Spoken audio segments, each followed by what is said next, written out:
Et Isabelle, arrête de prétendre que tu es malade et signe ça immédiatement. Ne me fais pas perdre mon temps. Tu ne fais que me gêner. Tu n'es qu'une mendiante. Le mari a jeté les papiers d'annulation au ventre rebondi de sa femme alors qu'elle se tordait de douleur sous l'effet de l'accouchement. Sa belle-mère se moquait d'elle tout en prenant la main ensanglantée de sa femme pour la forcer à signer. Ne rêve d'aucun règlement. Tu ne peux pas avoir l'enfant. Tu comprends? Sauve-toi, c'est tout, dit-il. La dernière chose que le mari a jetée à sa femme mourante sur le sol n'était que 2 billets de 50 pesos froissés. Ainsi, il semblait que cette année d'un mariage infernal avait pris fin brusquement. Mais à leur insu, la belle-fille qu'ils ont rejetée est l'unique héritière d'une corporation géante valant des billions de pesos. Lors de la nuit la plus misérable, la vengeance la plus luxueuse aura lieu. Avant que l'histoire ne commence, veuillez appuyer sur les boutons s'abonner et j'aime, ce qui est gratuit. Et maintenant, commençons la véritable histoire. 2 heures du matin, chambre numéro 4. Le salon funéraire est enveloppé d'un silence froid sous la lumière pâle des lampes fluorescentes. Entre l'odeur des fleurs remplissant la pièce, il y avait un mélange d'odeurs de désinfectant et la photographie. La mère souriait paisiblement, comme si elle avait lâché le fardeau d'une vie difficile. Devant elle se tenait une femme à genoux, ne portant même pas de vêtements de deuil. Son ventre de 9 mois touchait presque le sol et le coussin dur s'enfonçait dans ses genoux. Isabelle Rezade, qui est sur le point d'avoir 39 ans, porte un bébé tant attendu et son ventre semble sur le point d'exploser de taille. Mais personne n'était là pour la soutenir. Les seules personnes compatissantes étaient quelques vieilles femmes de leur quartier, son mari et sa belle famille ne se sont pas montrés pendant 3 jours. Aïe! Son estomac se nouait. Son ventre est devenu dur comme de la pierre et elle avait des difficultés à respirer. Mais Isabelle a persévéré, les dents serrées. C'est le moment de rendre hommage à la dernière nuit de sa mère, malgré sa grossesse tardive. Chaque jour, son corps devient plus lourd. Elle a placé sa main sur le sol froid et a fait une dernière révérence à l'âme de sa mère. « Maman, je suis désolée. J'aurais aimé que tu ne sois pas seule lors de ton départ, mais j'ai été déçue à l'époque. » La porte de la pièce s'est ouverte violemment et un vent froid est entré et a fait vaciller l'encens. Quel drame est-ce à 7 heures de la nuit? Avec un cri étouffé, Isabelle a levé les yeux. Celle qui est entrée avec le vent froid était sa belle-mère, Aline Dolores. Malgré ses 70 ans, son rouge à lèvres épais et son parfum français fort ont immédiatement masqué l'odeur de l'encens. Elle s'est approchée d'Isabelle, agitant son sac coûteux comme si elle ne se souciait pas du gros ventre de sa belle-fille ou de la photo de la défunte. « Maman, tu es là. »« Oui, je suis là. »« Qu'est-ce que tu crois? Pourquoi suis-je ici à cette heure matinale sans pouvoir dormir?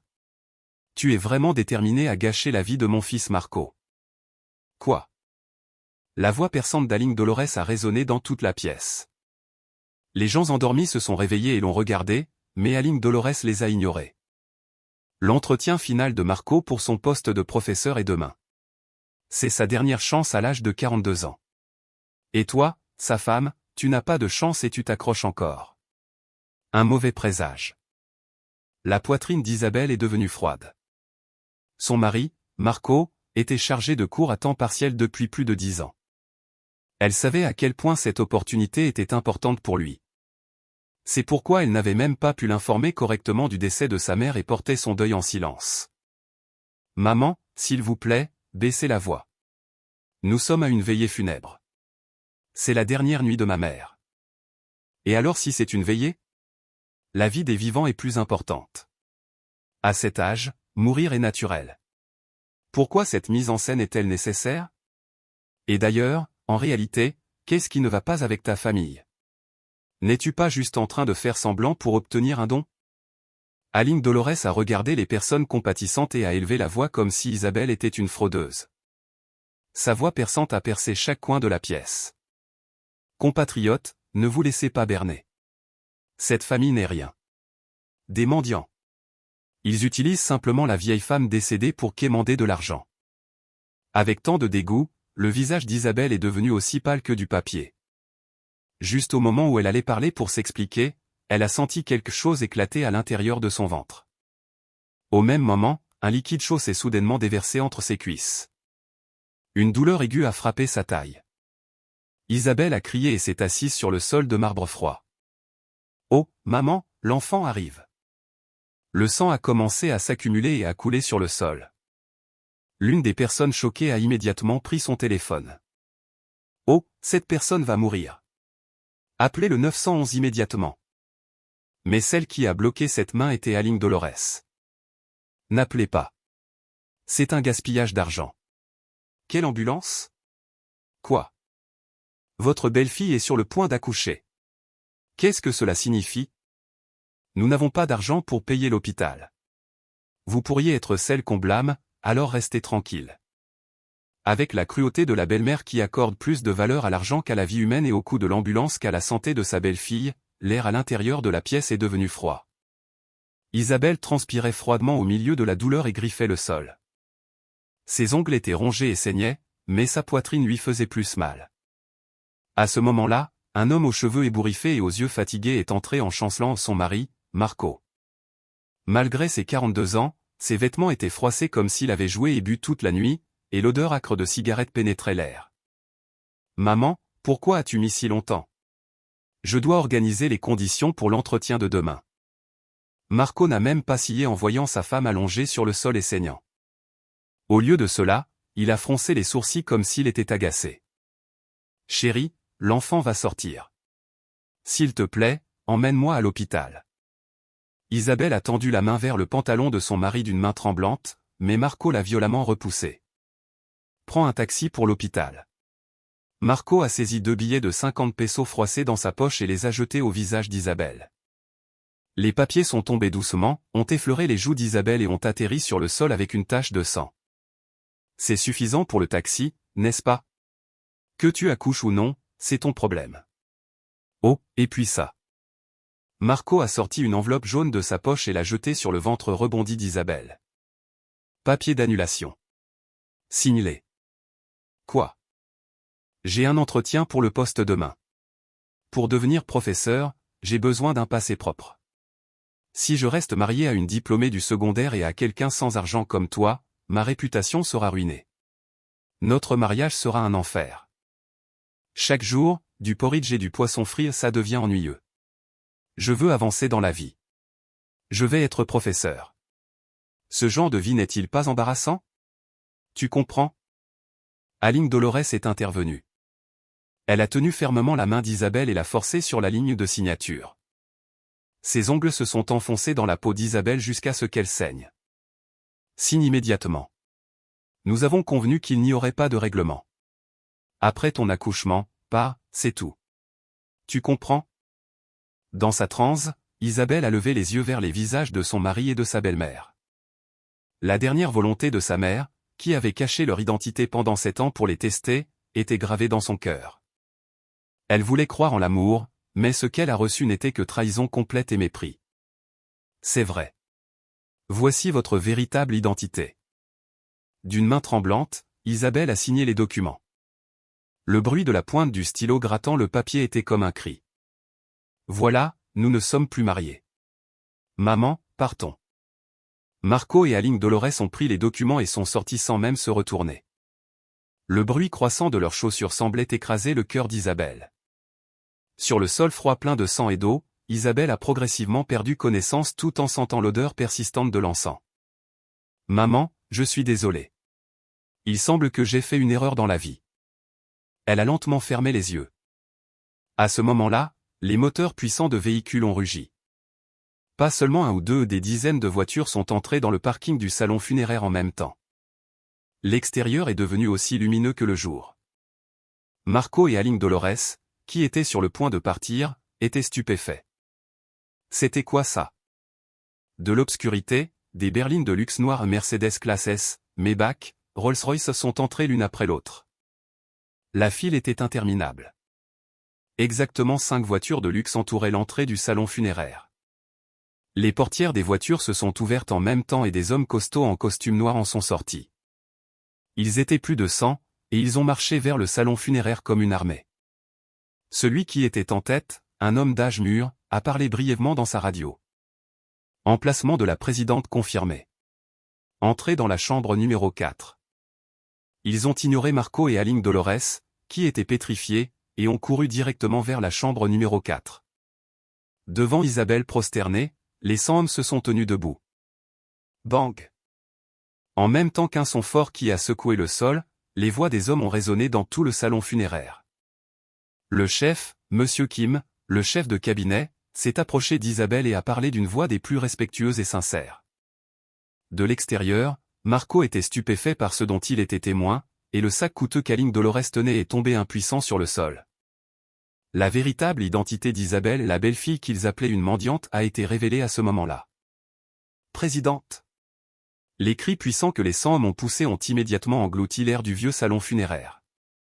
Devant la belle-fille qui venait d'être traitée comme une mendiante et qui gisait sur le sol froid, il y avait maintenant des hommes en costume noir agenouillés comme une armée, une vue incroyable. Aline Dolores ne pensait plus à ramasser son sac tombé. Elle restait là, béante et abasourdie. La chaleur des moteurs des berlines coûteuses et le poids de la présence des hommes semblaient l'étouffer. La véritable odeur de l'argent et du pouvoir qu'elle avait vénéré toute sa vie l'accablait. Marco était dans le même état. Pour lui, qui aspirait à un poste de professeur et accordait tant d'importance au statut social, la scène devant lui était non seulement choquante mais terrifiante. C'est quoi tout ça? Regarde les plaques d'immatriculation de ces voitures. Les numéros n'étaient que des 1 ou des 8. Marco tenait l'ourlet de la robe de sa mère d'une main tremblante. À ce moment-là, Monsieur Kim s'est levé lentement, saluant Isabelle. Lorsqu'il s'est retourné, la ligne des 100 hommes s'est écartée comme un miracle de Moïse. Monsieur Kim s'est dirigé vers Aline Dolores et Marco. Le bruit de ses chaussures sur le sol de ciment était parfait et contrôlé, et son regard froid était comme s'il regardait des insectes. Qui êtes-vous, et pourquoi dérangez-vous le deuil de quelqu'un d'autre? Aline Dolores a essayé de parler fort, mais sa voix tremblait comme celle d'un chien grondé. Au lieu de répondre, Monsieur Kim a sorti une carte de visite de sa poche et la lui a tendue. Bien que ses manières soient polies, sa présence était aussi froide que la glace. Aline Dolores a accepté la carte de visite à contre-cœur. Les lettres gravées en or sur le papier coûteux scintillaient sous le lampadaire. Le papier avait une odeur subtile. Chef de cabinet de la Corporation S, Monsieur Carlos Kim. Corporation S. Les yeux d'Aline Dolores se sont agrandis. Un nom qu'aucun Philippin ne pouvait ignorer, la 5e plus grande corporation du pays. Grands magasins, constructions, hôtels. Cette corporation S possédait même des hôpitaux. Vous avez dû vous tromper d'endroit. Nous n'avons aucun lien avec une si grande entreprise. Pourquoi pas? Un sourire moqueur s'est dessiné sur les lèvres de Monsieur Kim. Il a levé la main et a pointé une grande bâche au salon funéraire. Ne la connaissez-vous pas? À un signal de Monsieur Kim, le personnel en attente a abaissé un grand tissu noir. Swish.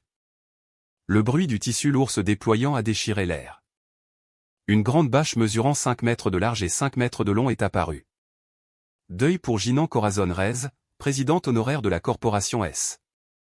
Celle qui figurait sur la photo de la bâche était la mère d'Isabelle, Jinan Corazon Reyes, qu'Aline Dolores venait de mépriser comme une vieille mendiante. Le sourire doux sur la photo était toujours le même, mais le poids du titre écrit en dessous était différent. Corazon Reyes était la fondatrice de la Corporation S. Marco a crié et est tombé à la renverse. Ses doigts tremblaient alors qu'il sortait son smartphone pour faire des recherches. L'article qui est apparu sur l'écran a suffi à faire s'arrêter le cœur de Marco, une étoile s'est éteinte.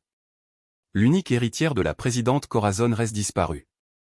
Actifs totaux de la corporation, 580 milliards de PHP. Droits de succession estimés, 300 milliards de PHP. 580 milliards. Marco semblait à bout de souffle. Un montant astronomique qu'il ne pourrait jamais toucher même s'il travaillait comme chargé de cours à temps partiel toute sa vie. Il lui faudrait gagner à la loterie des milliers de fois pour ne serait-ce que s'approcher de ce montant. Ce n'est pas vrai. Un menteur. Notre belle-fille est une avare qui n'achète des vêtements que lorsqu'il y a des soldes chez SM. Une femme qui discute au marché juste pour avoir du cancong gratuit, a crié Aline Dolores.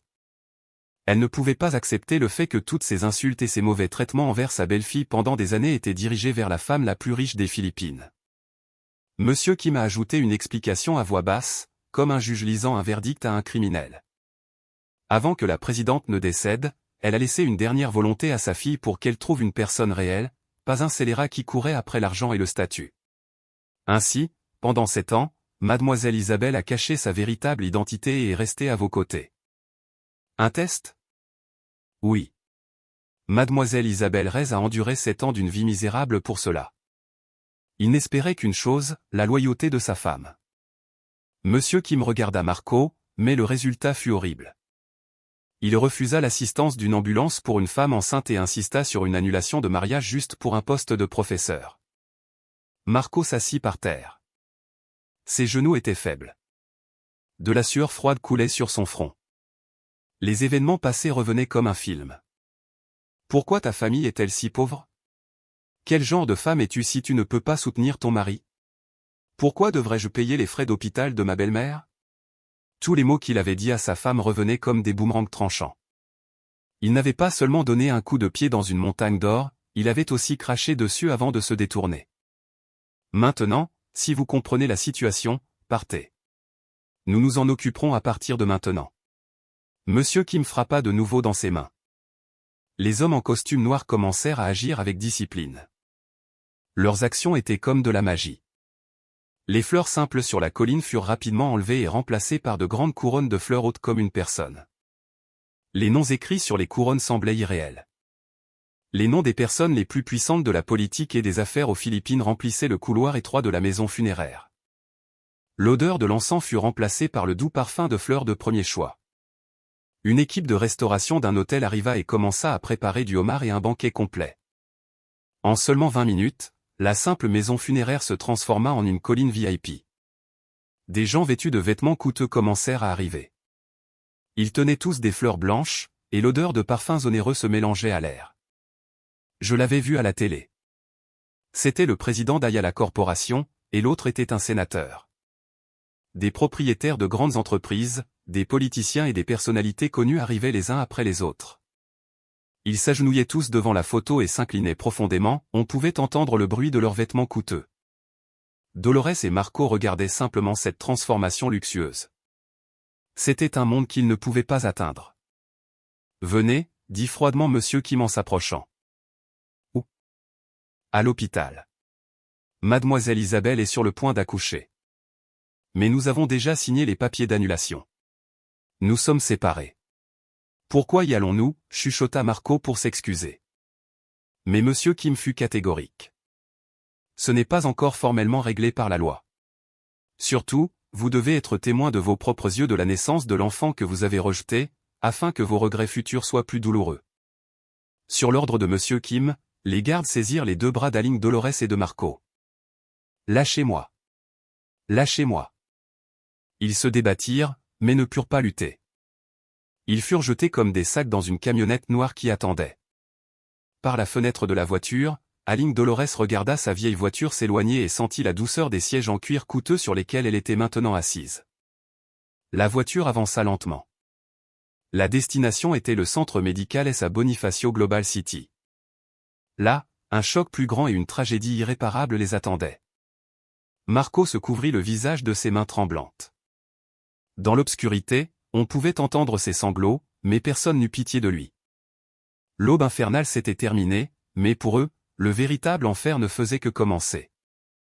L'air était lourd à l'intérieur de la salle de consultation VIP du centre médical S derrière la grande vitre, les lumières luxueuses de la nuit de BGC scintillaient comme des bijoux.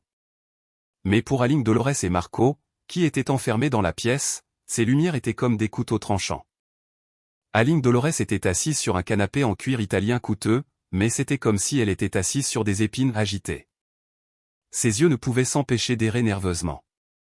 Les inclinaisons dignes des médecins et du personnel hospitalier qu'elle avait vus dans le hall plus tôt, et la plaque dorée indiquant présidente du conseil d'administration, Isabelle Reyes à côté du bureau du directeur de l'hôpital, ne pouvaient s'effacer de son esprit. « Maman, qu'est-ce qu'on fait maintenant » demanda Marco en déglutissant. Malgré ses 42 ans, son visage ressemblait à celui d'un enfant effrayé. C'est alors que la lourde porte en acajou s'ouvrit et Monsieur Kim entra portant une mallette épaisse. Il les regarda tous les 2 sans émotion avant de s'asseoir de l'autre côté de la table. Le bruit de la mallette en cuir qui s'ouvrait sembla briser le silence.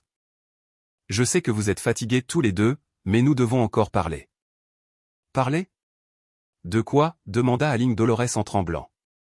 Au lieu de répondre, Monsieur Kim sortit une pile de documents et les posa sur la table. Les épaules de Marco s'affaissèrent sous le poids du son. D'abord, parlons de la propriété. Monsieur Kim ouvrit le premier document et le poussa devant Aline Dolores.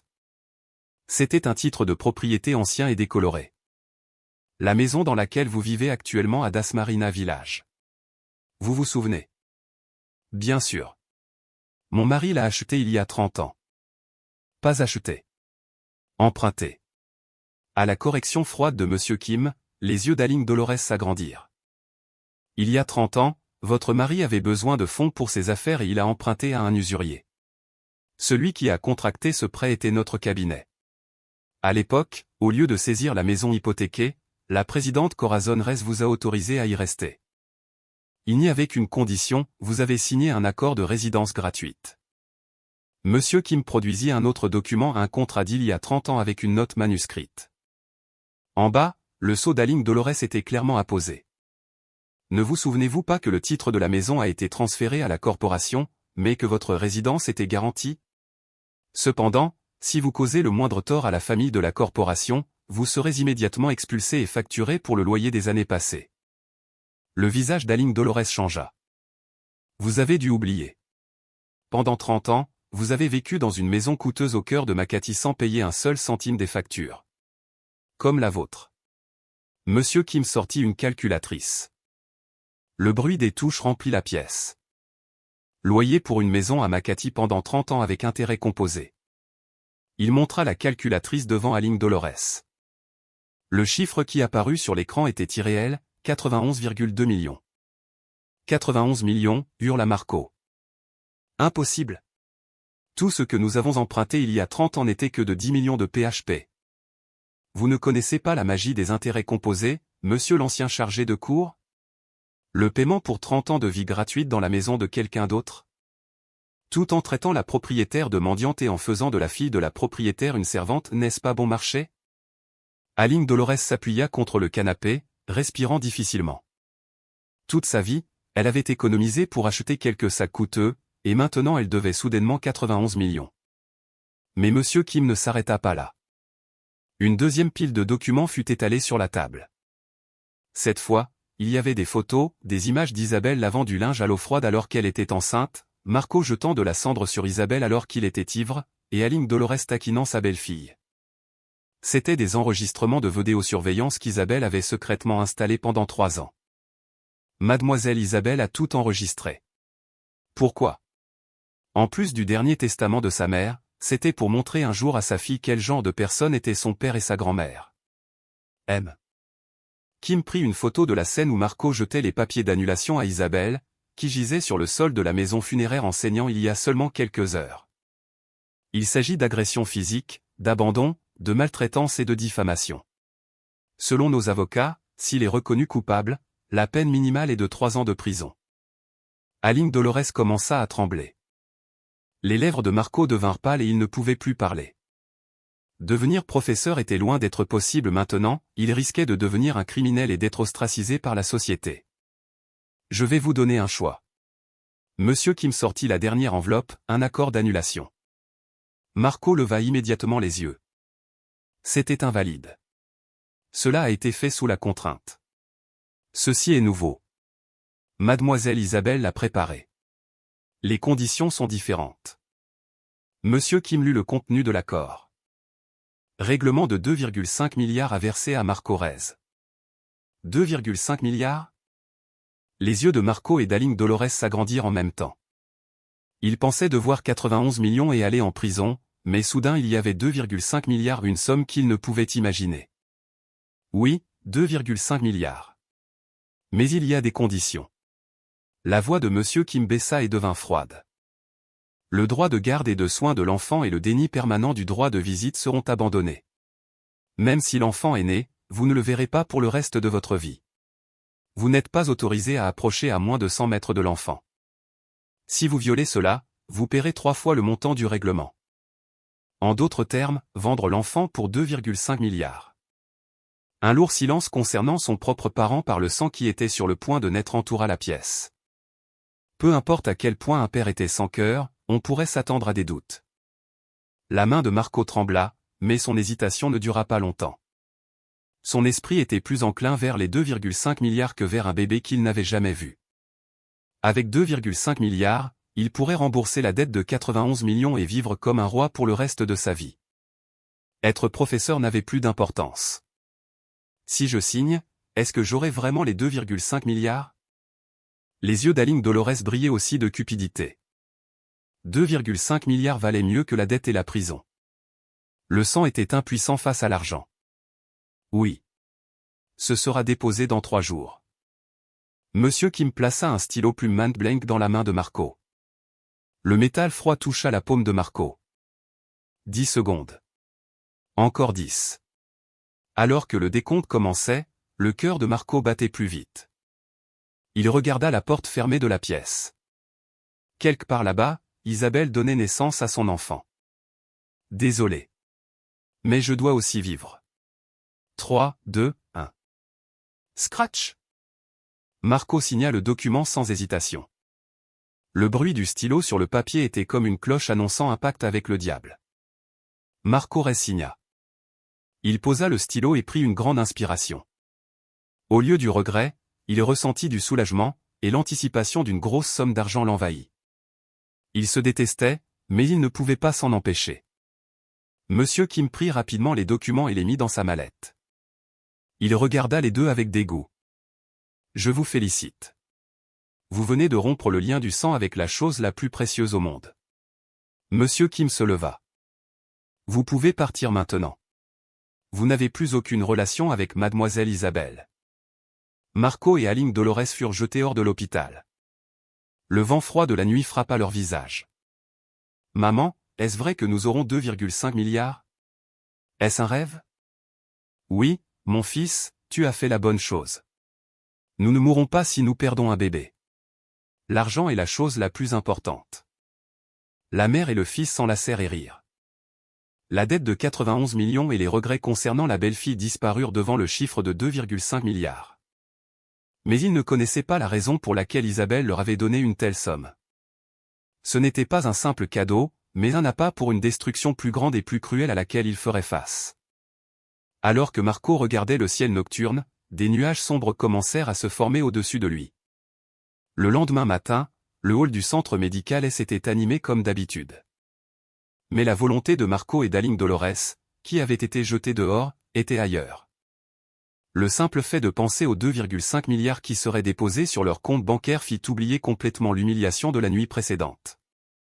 Marco, quand nous aurons les 2,5 milliards, que feras-tu en premier? J'ai l'intention d'acheter un immeuble à BGC, dit joyeusement Aline Dolores. Marco répondit avec un sourire, c'est bien, maman.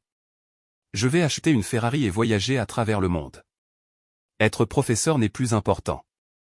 Ils étaient assis dans un café près de l'hôpital, planifiant leur avenir heureux et perdant la notion du temps. Il n'y eut aucune discussion sur l'état d'Isabelle après l'accouchement ou sur l'apparence du nouveau-né.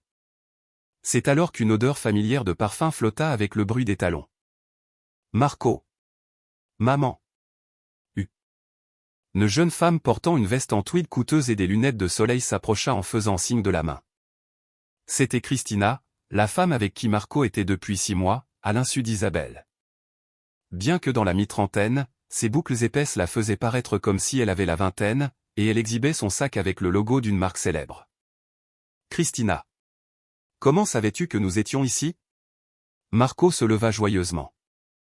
Aline Dolores fit de même, souriant largement à Christina, un sourire qu'elle n'avait jamais montré à Isabelle. Oh, notre future belle-fille. Tu es là.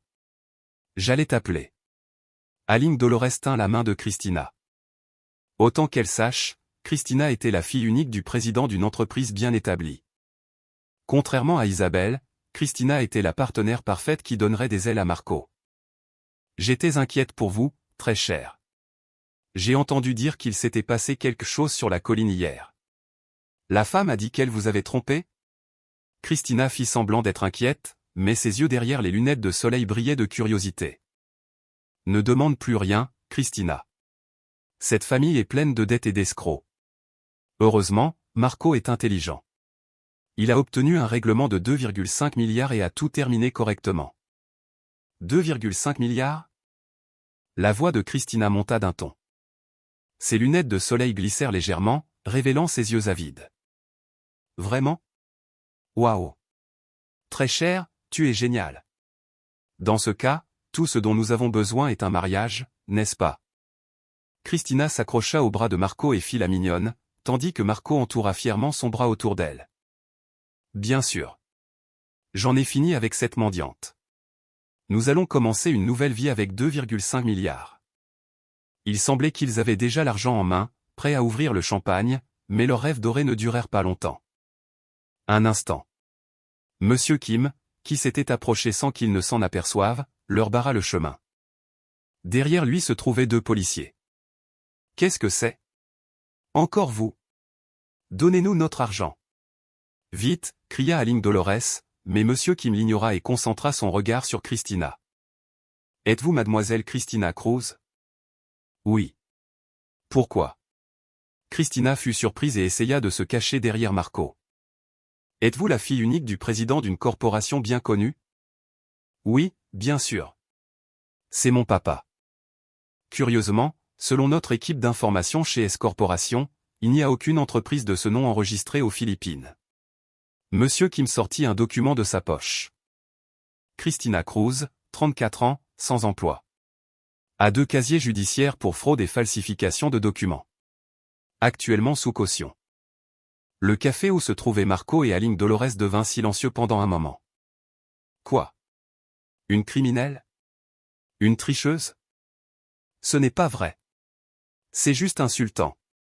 Très cher, ne le crois pas, cria Christina. Espèce d'animal. Aline Dolores, tremblante, essaya d'écarter Christina. Tu nous as trompés. Je t'ai donné tellement d'argent. Lâchez-moi, vieille femme. Quand vous aviez encore de l'argent, je pouvais juste faire avec, mais maintenant vous êtes comme ça? Christina repoussa Aline Dolores et montra son vrai visage. Marco Rez, tu es exactement le même. Professeur? Tu n'es encore qu'un chargé de cours à temps partiel. 2,5 milliards? C'est drôle. Tu penses que ton ex-femme te donnerait cet argent comme ça? La moquerie de Christina était cinglante. Le dos de Marco devint froid. Qu'est-ce que tu veux dire? C'est alors que Monsieur Kim fit signe à la police. Mademoiselle Christina Cruz, vous êtes en état d'arrestation. Pour le cas de fraude d'identité et de tentative de fraude contre la corporation. Laissez-moi partir. Je ne veux pas. Krina se débattait, mais la police lui a saisi les bras et l'a traîné dehors. Les gens à l'intérieur du café chuchotaient en regardant. Maintenant, les déchets ont été enlevés. Jim s'est tourné vers Marco et Aline Dolores. J'ai un autre cadeau pour vous. Il a sorti son smartphone et l'a mis sur haut-parleur. Oui, le dépôt a été reçu.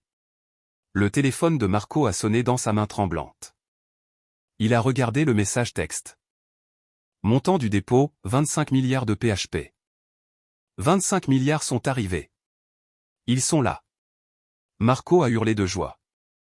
Aline Dolores, quant à elle, avait oublié sa colère envers Christina et sautait presque de joie. Mais leur bonheur n'a duré que 3 secondes. Oui. Retiré. Un avis de plus, montant du retrait 2,5 milliards de pesos, solde 0. Quoi? Les yeux de Marco sont presque tombés. Que s'est-il passé? Pourquoi l'argent a-t-il encore disparu? Monsieur Kim a souri froidement et a dit, n'avez-vous pas lu attentivement l'accord d'annulation? Quoi? Article 7, section 3, le règlement reçu sera immédiatement utilisé pour le paiement des dettes de Marco Rez et sera automatiquement transféré à une donation désignée par la corporation. Remboursement de la dette. Vous vous souvenez des 91,2 millions que j'ai calculés hier comme coût de la vie dans une maison gratuite? C'était la première déduction. Le reste a été entièrement reversé à une fondation pour les mères célibataires en votre nom. Ah, mon argent! Mes 2,5 milliards! Aline Dolores s'est assise par terre et a sangloté. Marco, de son côté, fixait simplement son téléphone d'un air absent. Un solde nul et brutalement honnête. Vous avez troqué votre sang contre de l'argent, mais au final, pas un seul centime n'a fini entre vos mains. C'est la première punition de Miss Isabelle. Monsieur Kim a regardé les 2 individus allongés sur le sol comme des insectes. Et la deuxième punition ne fait que commencer. Juste à ce moment-là, une information de dernière minute est apparue sur la télévision du café, flash spécial, présidente de la corporation. Une vidéo d'abus et de cruauté par l'ex-mari Monsieur Rez a été publiée. La colère du public gronde. Sur l'écran, on voyait une vidéo de Marco poussant Isabelle et l'insultant sans aucun masquage du visage. Le visage de Marco, son nom et l'université où il enseigne étaient clairement affichés. Le téléphone de Marco a sonné coup sur coup de l'administration de l'université, de collègues professeurs, jusqu'aux amis d'enfance.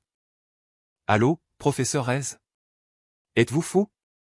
Le tableau d'affichage de l'école est en plein chaos. Expliquez-vous immédiatement. Sinon, faites vos bagages. » Le cri du doyen s'entendait clairement à l'autre bout du fil. « Pas mon poste de professeur. » Marco s'est effondré au sol et a sangloté. L'argent, l'honneur, la famille et la femme qu'il pensait aimer, tout a disparu comme un rêve. Ce qui restait, c'était la colère de toute une nation et une dette qu'il ne pourrait jamais rembourser.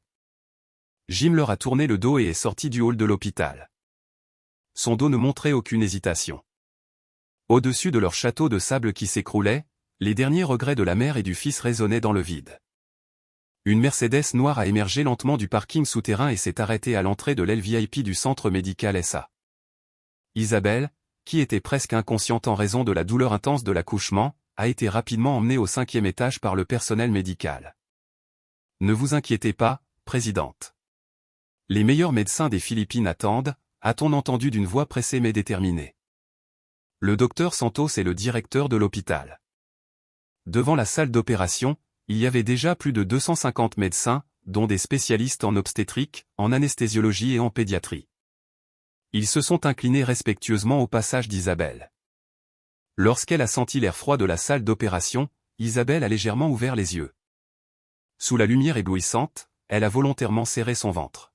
« Fils, maman te protégera.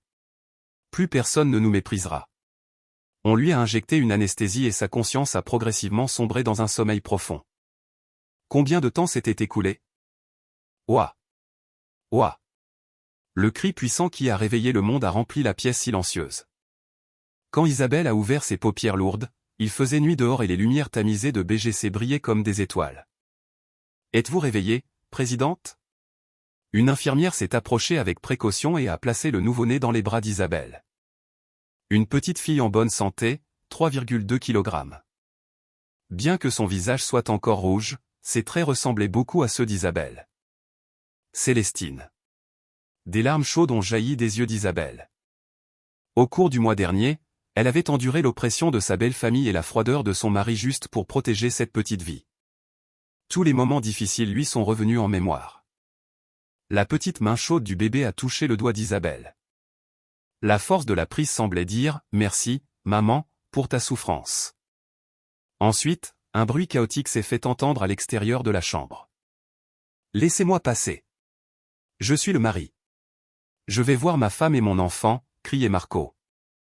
Après avoir perdu 2,5 milliards et être sur le point de perdre son emploi et sa réputation, il s'était précipité à l'hôpital pour s'accrocher à son dernier espoir. « Laissez-le entrer », a dit Isabelle d'une voix faible mais ferme. Monsieur Kim a hoché la tête, et la porte gardée par des agents s'est ouverte. Marco est entré, haletant. Son apparence était hideuse. Ses vêtements, qui étaient encore repassés hier, étaient déjà froissés, et son visage semblait avoir vieilli de 10 ans en un seul jour. Quand il a vu Isabelle allongée sur le lit avec le bébé dans les bras, il s'est immédiatement mis à genoux. « Mon amour, Isabelle. » Marco tenait le bord du lit et sanglotait. « Je crois que je suis fou. Maman m'a simplement forcé. Tu sais que je ne peux pas lui refuser quoi que ce soit. Je n'avais vraiment pas l'intention de vous quitter, toi et notre enfant. » Ce n'était pas vrai. Ce n'étaient pas les mots qui devraient sortir de la bouche d'un homme qui, il y a peu, rêvait de s'enfuir avec Krina et les 2,5 milliards. Isabelle a regardé son mari froidement. « Alors recommençons à zéro, Célestine. » « Oui, ma fille Célestine, elle a aussi besoin d'un père. Je serai vraiment bon. Longue vie, je ne servirai que toi et Célestine. S'il te plaît, pardonne-moi. » Marco a tendu la main pour tenir celle d'Isabelle. Mais Isabelle a serré le bébé contre elle et s'est détournée. « Monsieur Kim. À l'appel d'Isabelle, Jim a immédiatement montré un iPad devant Marco. Vous souvenez-vous de ceci? Sur l'écran se trouvait l'accord d'annulation et la renonciation au droit sur l'enfant que Marco avait signé hier en recevant les 2,5 milliards, abandonnant le droit de garde et de soins de l'enfant et ne réclamant aucun droit à l'avenir. C'est vous qui avez vendu votre enfant pour 2,5 milliards de pesos, monsieur Rez, a dit la voix d'Isabelle, froide comme de la glace. Non, j'y ai été forcé. Forcé? Le compte à rebours de 50 secondes n'était même pas terminé quand vous avez saisi le stylo. Votre sourire dégoûtant en pensant aux 2,5 milliards, pensiez-vous que je ne l'avais pas vu? Marco était stupéfait. Isabelle s'est détournée et a fait signe à monsieur Kim. Deux gardes costauds ont saisi Marco par les deux bras. Attendez un instant. Juste une minute, Isabelle. J'ai fait une erreur. Célestine. Je suis ton père. Je suis ton père. Marco se débattait, mais il n'était qu'un sac pour les gardes robustes. Ses chaussures ont laissé une trace laide sur le sol de la chambre alors qu'il était traîné dehors. Mon argent. Mon poste de professeur. S'il vous plaît, rendez-les-moi. Jusqu'à la fin, ce qu'il criait n'était pas le nom de sa famille, mais ses propres désirs. La porte de la chambre s'est refermée, et ses cris ont été coupés. Le silence est revenu dans la pièce. Isabelle a pris une grande inspiration et a serré sa fille plus fort. Ouah! Célestine s'est mise à pleurer de surprise. Isabelle lui a doucement tapoté le dos. Tout va bien, Célestine. Les méchants sont partis. Maman te protégera. Je te protégerai plus que quiconque au monde. La vue de BGC par la fenêtre semblait bénir la mère et la fille. C'était le début d'une nouvelle vie pour Isabelle, émergeant d'une longue obscurité. Mais pour Marco, qui avait été expulsé de l'hôpital, le véritable hiver ne faisait qu'attendre. Le prix pour s'être opposé à la famille la plus riche des Philippines était plus dur qu'il ne l'imaginait. Le temps a changé et les vents froids de la fin de l'automne ont commencé à souffler. Une université privée de premier plan à Manille était également enveloppée d'une aura froide, mais ce froid n'était pas dû à la météo, mais au silence assourdissant à l'intérieur de la salle du comité disciplinaire de l'université. Marco Rez, à l'âge de 42 ans, qui était sur le point de réaliser son rêve de devenir professeur titulaire, était maintenant assis comme un criminel voûté au bout d'une table ronde. Les regards de ses anciens collègues et professeurs qu'il appelait autrefois professeur Rez étaient maintenant des flèches moqueuses lui transperçant le dos. Monsieur Rez. Le doyen a rompu le silence. Sa voix autrefois douce était maintenant froide et sans émotion. L'université a reçu une plainte formelle du bureau de la corporation SA, qui comprenait des preuves envoyées par votre ex-conjointe, la présidente Isabelle. La réputation de l'université a été ternie car une vidéo de vous maltraitant votre femme enceinte et jurant circule sur Internet. Les étudiants réclament votre expulsion, et les téléphones du bureau de l'administration ne s'arrêtent pas de sonner à cause des parents qui se plaignent. Doyen, c'est un problème personnel. Ma femme et moi avons juste eu un malentendu, a tenté d'expliquer Marco, mais le doyen a levé la main pour l'arrêter. Problème personnel? D'accord, disons que c'est la vie privée. Mais comment expliquez-vous ceci? Le doyen a présenté un autre document. Le visage de Marco a changé de couleur. C'était une comparaison entre sa thèse de doctorat sur laquelle il avait travaillé pendant 10 ans et un article écrit par un chercheur inconnu d'un autre pays. Les sections marquées au surligneur rouge constituaient environ la moitié du document. C'est juste une référence. Pas une référence. Copie. N'avez-vous pas de conscience en tant qu'universitaire? Le cri du doyen a résonné dans la pièce. Marco ne pouvait plus parler. Le résultat de sa négligence envers la recherche et de son intérêt pour les sorties et l'alcool pendant 10 ans revenait le hanter au moment le plus crucial. Monsieur Rez, à compter d'aujourd'hui, cette université annule votre nomination. De plus, nous mettons également fin à votre contrat de chargé de cours à temps partiel et nous allons entamer le processus de retrait de votre doctorat pour cause de plagiat. Doyen, s'il vous plaît. Ne faites pas ça. J'ai travaillé dur pour ce poste pendant des années. Marco s'est levé et s'est mis à genoux.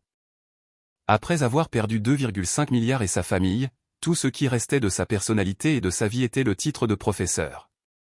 S'il le perdait, il ne serait plus qu'un homme d'âge moyen inutile et au chômage. Partez avant d'avoir l'air encore plus pathétique. Le doyen lui a tourné le dos. Les gardes sont entrés et ont emmené Marco en pleurs.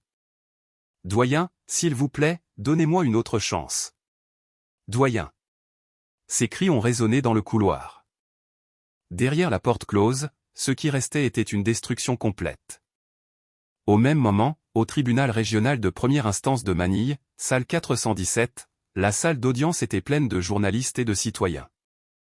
Le titre choquant de la maltraitance du gendre du millionnaire était suffisant pour susciter la colère du public. Accusée, Dolores Santos, entrée. À l'appel de l'huissier, une femme est entrée à la place de l'accusée. Elle n'était plus la même Aline Dolores couverte d'objets chers et de vêtements épais. À cause de plusieurs jours en prison, ses cheveux étaient en désordre, son visage était nu et pâle, et elle portait un uniforme de prisonnier et une pauvre femme de 60 ans. Elle s'est assise sur la chaise de l'accusé. Depuis les sièges, on entendait des chuchotements. C'est elle la belle-mère? Comment a-t-elle pu faire ça à sa belle-fille? Pendant 3 ans, l'accusé a continué de blesser et d'insulter la victime, Isabelle.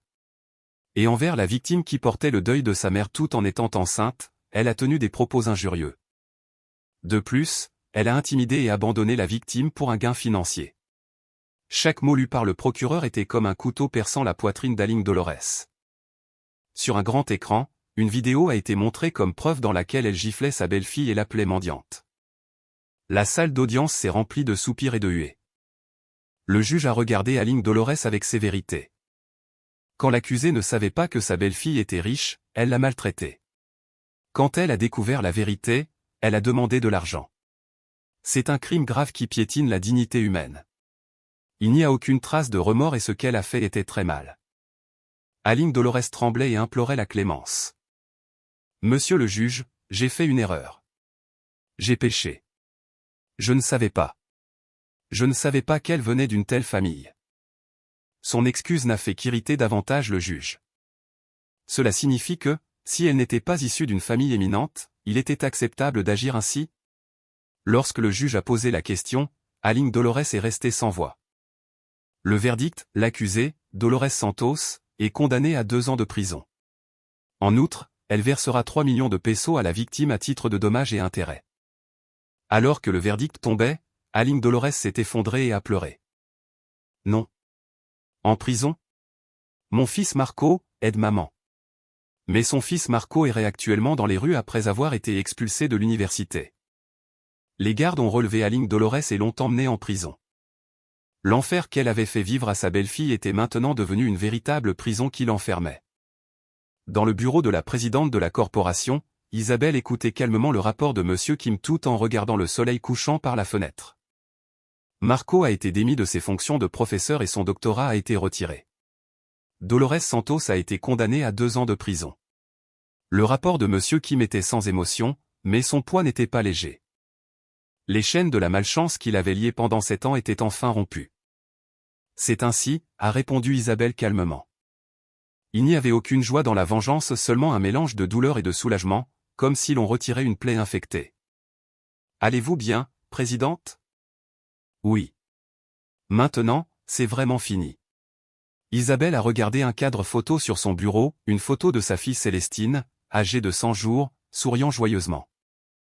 À partir de maintenant, je vais me concentrer sur ma vie de mère et d'entrepreneuse. J'ai brûlé les déchets du passé aujourd'hui. Les yeux d'Isabelle étaient plus fermes et clairs que jamais. Elle a regardé le soleil couchant et a attendu le lever du soleil demain. C'était une victoire parfaite et un nouveau commencement. Le temps a passé vite, et c'était à nouveau l'hiver. Au cours de l'année écoulée, la vie d'Isabelle semblait parfaite. En tant que présidente de la corporation, elle a fait preuve de compétences de gestion exceptionnelles qui ont porté les bénéfices de l'entreprise à des niveaux records. Elle est devenue l'une des dirigeantes les plus respectées du monde des affaires, se libérant lentement de l'ombre de sa belle famille. Son visage respirait la dignité et la sérénité. Mais il semblait que le destin n'était pas encore prêt à lui donner un bonheur complet. C'était l'après-midi au 5e étage du centre médical, à la clinique d'oncologie hématologique pédiatrique. Isabelle serrait sa fille Célestine, âgée d'1 an, tout en se mordant la lèvre nerveusement. Ces derniers jours, l'enfant avait souvent de la fièvre sans raison et des bleus apparaissaient sur son corps. Elle espérait que ce n'était qu'une simple fièvre, mais le médecin qui est arrivé avec les résultats des tests avait un visage sombre. Présidente, vous devez être ferme face à ce que je vais dire. La voix lourde du docteur Cruz a envahi la pièce. Quoi? Une leucémie. Le monde d'Isabelle s'est arrêté un instant. À la fin de la trentaine, elle avait mis sa vie en jeu pour cet enfant. Cette petite vie avait un cancer.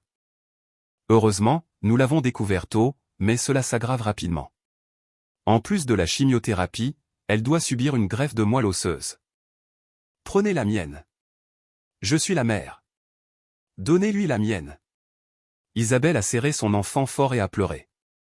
Mais le médecin a secoué la tête. Selon le test, votre antigène leucocytaire humain, HLA, n'est pas compatible. Même entre parents et enfants, la chance de compatibilité est inférieure à 50%. Dans ce cas, que devons-nous faire? Allons-nous simplement laisser Célestine mourir? Des larmes sont soudainement tombées des yeux d'Isabelle. À quoi servait-il d'être la personne la plus riche des Philippines ou la présidente de l'hôpital si elle ne pouvait pas sauver son propre enfant? Le père. Marco Rez. En entendant ce nom, la poitrine d'Isabelle s'est serrée. L'homme qui avait essayé de vendre sa fille pour 2,5 milliards un an auparavant, l'homme qu'elle ne voulait plus jamais revoir, elle devait le trouver. Cette nuit-là, Monsieur Kim est entré dans le bureau pour faire son rapport. Son visage était plein d'inquiétude. Présidente, nous avons retrouvé la trace de Monsieur Marco Rez. Où est-il? Est-il toujours avec cette fille, Christina? La photo fournie par Monsieur Kim était choquante. L'apparence du professeur aux vêtements propres d'il y a un an avait disparu. Il avait une longue barbe, une veste sale et des yeux sans vie. Il ressemblait à un sans-abri attendant en ligne pour un programme de distribution de nourriture. Après avoir été expulsé de l'université, le monde académique l'avait complètement rejeté. De plus, il était sur liste noire de la corporation, il ne pouvait donc pas trouver d'emploi. Son argent avait été escroqué, et les créanciers étaient à ses trousses jusqu'à ce qu'il finisse là-bas. Isabelle a regardé la photo de l'homme qu'elle avait autrefois aimé et détesté. Mais maintenant, ce dont elle avait besoin, ce n'était pas de clémence ou de la joie de la vengeance, mais de la moelle osseuse qui sauverait sa fille. Amenez-le ici. L'après-midi suivant, Marco est entré prudemment dans le salon VIP portant des vêtements de patient propres. Même après s'être baigné et rasé avec l'aide de Monsieur Kim, il ne pouvait cacher son abattement et sa déception après un an de vie dans la rue. Son visage était plein de rides, le résultat d'une vie passée dans la boue au lieu du luxe. Quand il a vu Isabelle debout près de la fenêtre, il s'est immédiatement incliné. Elle était quelqu'un de si haut placé et de si lointain qu'il ne pouvait plus la regarder. « Isabelle, je suis là. » Sa voix était rauque et tremblante. Isabelle s'est retournée lentement. Ses yeux étaient sans émotion mais contenaient une pointe de désespoir. « Asseyez-vous. » Marco s'est assis au bord du canapé. Célestine est malade. Quoi? Où? Leucémie. Elle a besoin d'une greffe de moelle osseuse. Je ne suis pas compatible, alors je t'ai appelé. Les yeux de Marco se sont agrandis. Célestine. Leucémie. Il a regardé ses mains sales. Un an auparavant, il avait essayé d'échanger cet enfant contre de l'argent. Il a maudit ses mains. Est-ce la punition du ciel? Non, s'il y a une punition, c'est moi qui devrais être puni, pas une enfant innocente. Fais les tests. Si c'est compatible, donne. Pour la première fois, la voix d'Isabelle a tremblé. Ce n'était pas l'ordre d'une présidente, mais la supplique d'une mère. Marco s'est immédiatement levé et s'est mis à genoux. Je le ferai. S'il vous plaît, laissez-moi le faire. Même si cela me brise les os, si je peux seulement sauver Célestine, je ferai n'importe quoi. De grosses larmes sont tombées de ses yeux et ont mouillé le sol de l'hôpital. Ce n'étaient pas les larmes de colère qu'il avait versées quand les 2,5 milliards avaient disparu, c'étaient des larmes de profond regret et de gratitude envers le ciel de lui donner cette opportunité après avoir été pire qu'un animal. Les résultats des tests sont tombés après 3 jours. Leur HLA était compatible à 100%. Un miracle. Le jour de l'opération, Marco était allongé sur la table d'opération. Il semblait apaisé. Même au moment où l'anesthésiste posait le masque à oxygène, après une année de vie infernale où il pensait qu'il valait mieux mourir, ce jour semblait être le plus important. Célestine, c'est tout ce que ton père vaurien pouvait donner. Pardonne-moi. Pardonne-moi vraiment. L'opération de 4 heures a été un succès. La moelle osseuse saine de Marco est passée par un tube et est entrée dans le corps de Célestine. Le sang d'un père a commencé à ranimer la vie mourante de sa fille. Une semaine plus tard, Marco se préparait à sortir.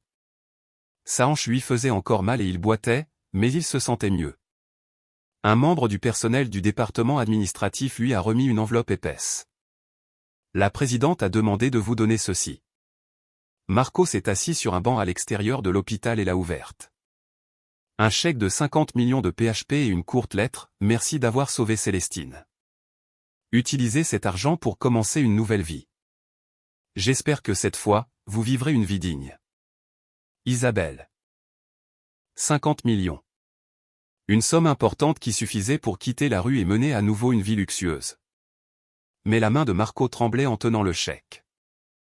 Il est retourné à la section des dons. Je vais donner ceci. Une somme aussi importante, a dit le personnel avec surprise. Marco a souri amèrement mais avec détermination. Utilisez-le pour le traitement des enfants atteints de cancer. S'il vous plaît, faites en sorte qu'aucun enfant ne reste sans traitement faute d'argent. À quel nom devons-nous inscrire le donateur? Marco a hésité un instant avant de prendre le stylo, le père de Célestine. En écrivant ces mots, le poids dans sa poitrine a semblé fondre, un nom qui était plus important que 2,5 milliards ou le titre de professeur. Il a quitté l'hôpital les mains vides. Il n'y avait pas un seul centime dans sa poche, mais l'air hivernal n'était plus froid. Le bâtiment de l'hôpital où Célestine respirait semblait lui donner de la chaleur.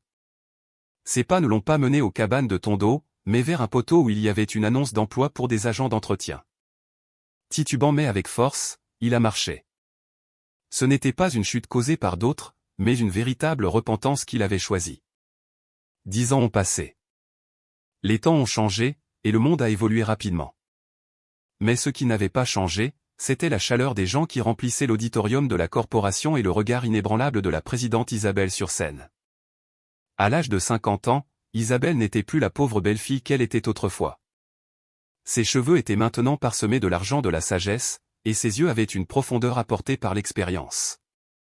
Cette occasion est pour se souvenir du désir de ma mère, Corazon Reyes. Quand Isabelle s'est tenue devant le micro, tout le monde a fait silence. Derrière elle se trouvait une bannière qui disait « Lancement de la fondation de bourse Corazon Reyes, le rêve d'une mère et l'avenir ». Ma mère disait toujours « La façon dont vous dépensez l'argent est plus importante que la façon dont vous le gagnez.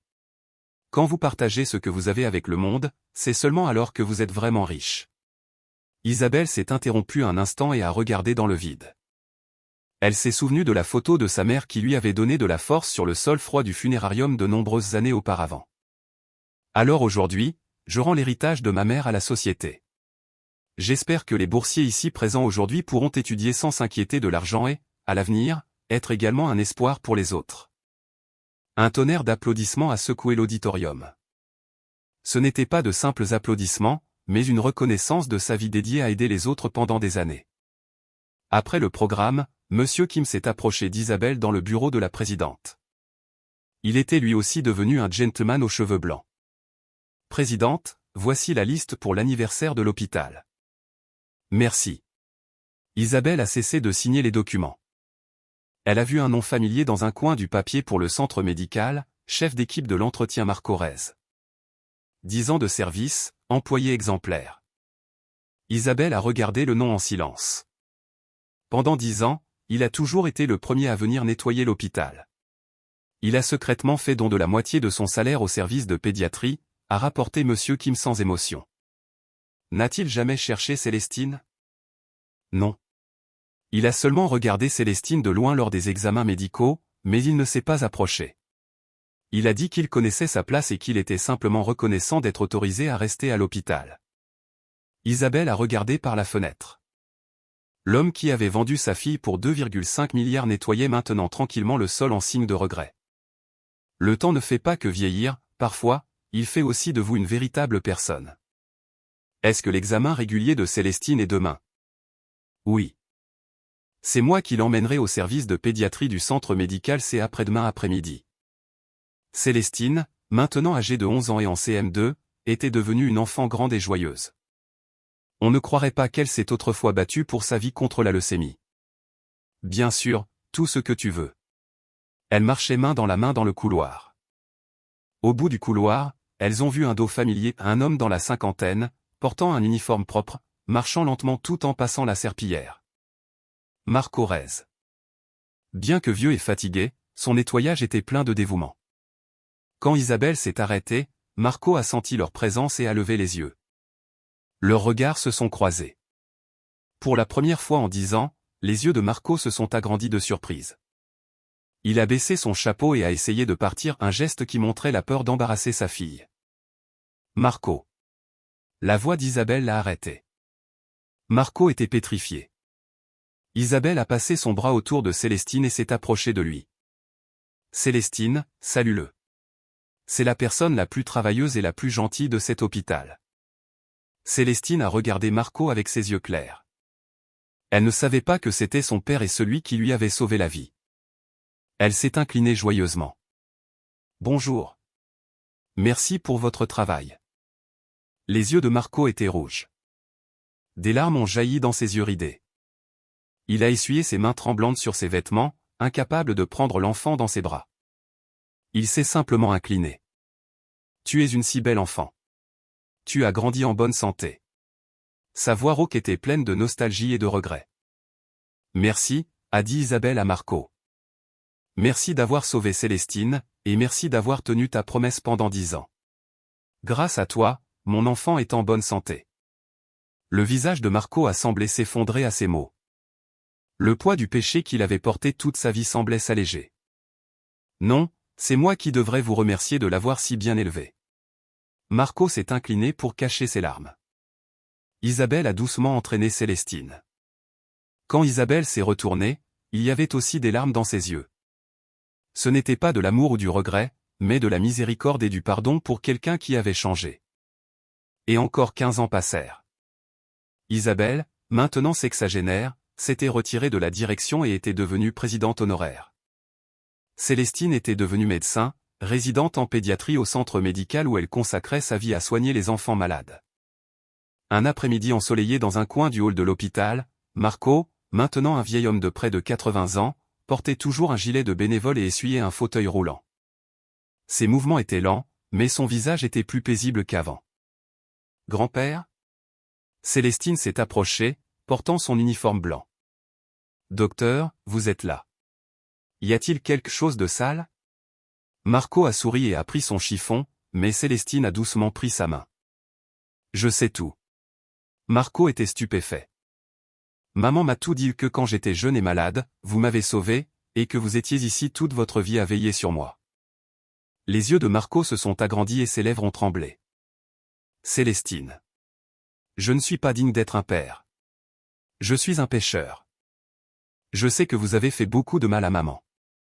Célestine a tenu la main rugueuse de Marco, une main pleine de callosité, mais une main qui avait nettoyé le sol toute sa vie pour son enfant. Mais pour moi, vous avez sauvé ma vie. Et au cours des 25 dernières années, vous avez assez souffert. Célestine a serré son vieux père dans ses bras. Je vous pardonne, père. Père. Avec ce seul mot qui a transpercé le cœur de Marco, il a sangloté comme un enfant. L'arrogant Marco Rez de sa jeunesse avait disparu, ce qui restait était un père repentant. De loin, Isabelle souriait tranquillement en les regardant. La vraie vengeance n'est pas de détruire quelqu'un, mais de le guider vers le repentir, pour qu'il devienne une meilleure personne, et finalement d'embrasser tout cela. Sur une longue période, elle en avait fait la preuve. Sous la lumière chaude du soleil à l'intérieur de l'hôpital, l'étreinte entre le vieux père et la fille médecin a duré longtemps. C'était la fin d'une longue tragédie et le début d'une véritable réconciliation. L'histoire de personnes aveuglées par l'argent et le désir, et l'histoire d'Isabelle, qui leur a montré la vengeance et le pardon les plus nobles et les plus parfaits. Bien que cela ait commencé par une trahison froide et de la colère, cela s'est terminé par une étreinte chaleureuse. Le véritable riche n'est pas celui qui possède beaucoup de biens, mais celui qui a un cœur large et sait pardonner. Et nous réalisons une fois de plus combien il est important d'avoir le courage d'admettre ses erreurs et de se repentir. J'espère que cette histoire laissera une petite leçon dans vos cœurs, et j'espère que votre vie sera remplie d'amour au lieu de haine et de gratitude au lieu de regret. Si vous avez écouté l'histoire jusqu'à la fin, n'hésitez pas à laisser un commentaire disant que l'histoire était bonne. Merci.